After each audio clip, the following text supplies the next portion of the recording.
ஜனவரி 1.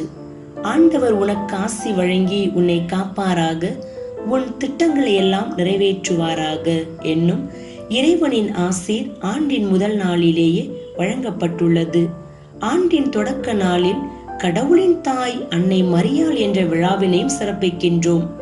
ஜனவரி முதல் நாள் உலகம் முழுவதும் ஆனந்த அக்களிப்பில் திளைத்திருக்க, புதிய ஆண்டு, புதிய விடியல், புதிய வாழ்வு, புதிய அனுபவங்கள், புதிய நம்பிக்கைகள் மலர, புத்துணர்வுடன் புத்தாடைகள் அணிந்து இறைவனுக்கு நன்றி கூறி, பெற்றோர், உற்றார், உறவினர்களுக்கு வாழ்த்து கூறி, உண்டு மகிழ்ந்து உள்ளம் நிறையும் மகத்தான புத்தாண்டை சிறப்பிக்க இறைவன் விடுக்கும் அழைப்பிற்கு செவிமடுக்கும் உங்கள் அனைவருக்கும் இனிய புத்தாண்டு நல்வாழ்த்துக்கள்.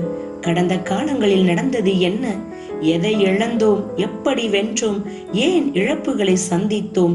எது சரி, எது தவறு என்பதை புரட்டி பார்த்து கடந்த ஆண்டின் சோகங்களை, அவமானங்களை, ஏமாற்றங்களை, துரோகங்களை, நிறைவேறாத ஆசைகளை மறந்துவிட்டு புதிய ஆண்டிலே எல்லாம் புதிதாய் புலர்ந்திட, உயர்வான எண்ணங்கள் மலர்ந்திட, நெஞ்சத்தில் நேர்மையை ஏற்றி துணிவுடன் பயணிக்க நன்றியோடு 2023க்கு விடை கொடுப்போம். அன்பை அறுவடை செய்யும் வளமான காலமாக இப்புத்தாண்டில் நன்மைகள் நிரம்ப, நம்பிக்கைகள் நிமிர, புண்ணியங்கள் பெருக, உண்மைகள் ஒளிர, சமூக உறவுகள் வளர, மன்னிப்பு மலர, மனித மனங்கள் விரிய, வளமை சேர, நம் வாழ்வு செழிக்க 2024 இனிதே வரவேற்போம். கடவுளுக்கு பிறகு உலகிற்கு ஒரு குழந்தை புதிய வரவாக கிடைப்பதற்கு இரண்டாவது காரணம் தாய். தியாகத்தின் மொத்த உருவம் தாய். தாய் ஒரு தத்துவம், அவள் ஒரு தெய்வ பிறவி. எனவேதான் சொர்க்கம் தாயின் காலடியில் என்று நபிகள் நாயகம் தாயின் அன்பை தெய்வத்தின் அன்போடு ஒப்பிட்டு புகழாரம் சுட்டியுள்ளார்.